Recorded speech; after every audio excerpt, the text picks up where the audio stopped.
Well, we have some things to sort out as August comes to a close. How'd we get here, by the way, Jon Heyman? Time is flying. Good morning to you on the inside corner. I was watching Shohei hit last night, and I had so many thoughts. I was thinking about what a team who's going to spend big on him thinks of that and kind of the injury ramifications of it. What does his free agency look like right now, August 29th? Yeah, I mean, it still looks fantastic. Okay. He's still the #1 free agent. He's still the best offensive player in the game. At least he was this year. No question about that. He's still Shohei Ohtani with the potential to pitch at some point. We think probably not until 2025. But in terms of the money, I don't think he's about money because he's still playing now. If he was about money, he'd probably stop now and get that second opinion and figure out what to do about the torn UCL in the elbow. But he's about performance, about playing, putting up the numbers, having a great year.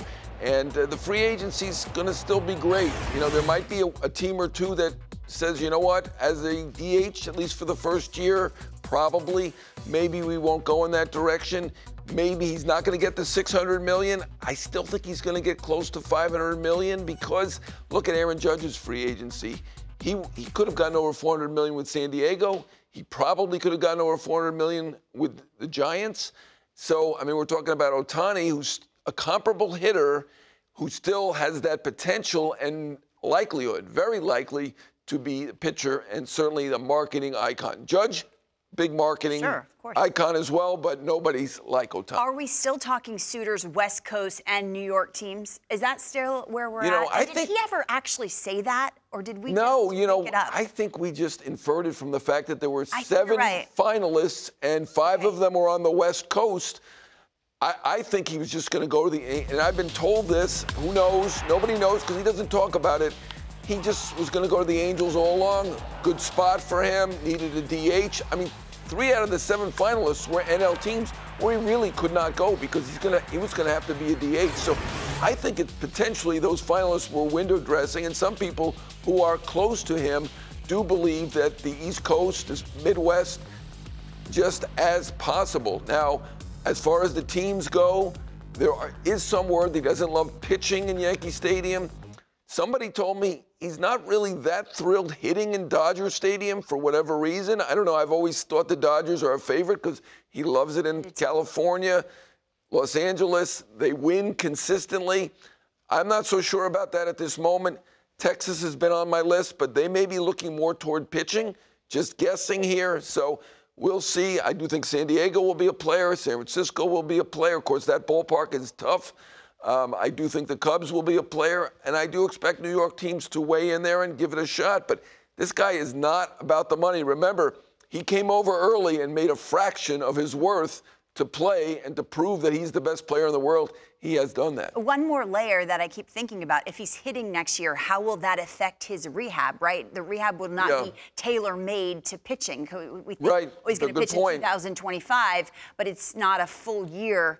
Right. He missed more than a year last time. It's interesting. Nearly 2 years. So he may miss, it's possible we may not see him as a pitcher till 2026. Possible. We're just guessing here, but that is a possibility. That said, the potential of him pitching, and it's going to be a long-term deal, is going to help his free agency. The fact he's an icon, that's why I think he's getting that $500 million. We are looking forward to this offseason. It is the end of August. Let's talk positives for a second. You have in your hands awards, and we're starting with MVP.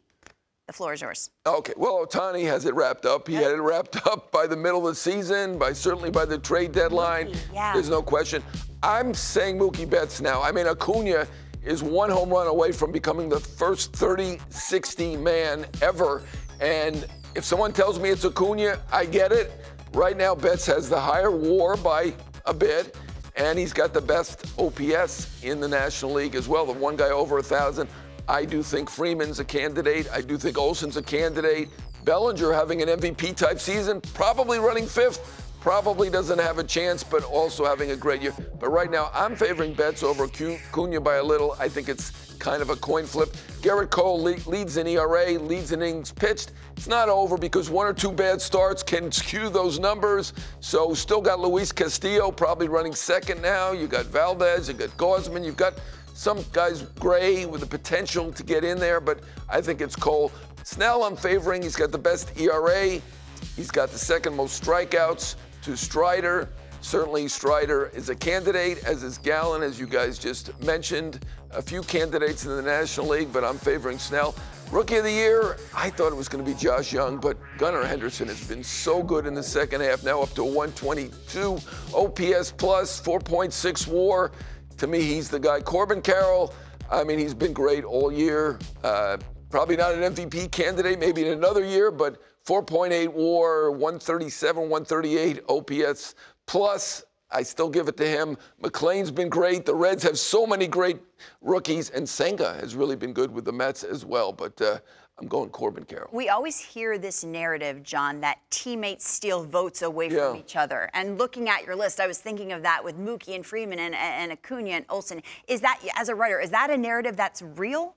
You know, I don't think so anymore, because right now everybody goes by the numbers. Right. And whoever has the best numbers is probably going to get it. Maybe back in the day when Kirk Gibson got it and you had two Mets in there with McReynolds and Strawberry in '88, maybe Gibson was favored for that reason. Based on the postseason, how that turned out, it looked like a very smart vote anyway. So I think it's basically about the numbers. And in this case, you've got two Dodgers and two Braves, so there's really no advantage one way or the other. All killing the game. Jon Heyman, thank you so much. You're going to stick around. Robert, take it away.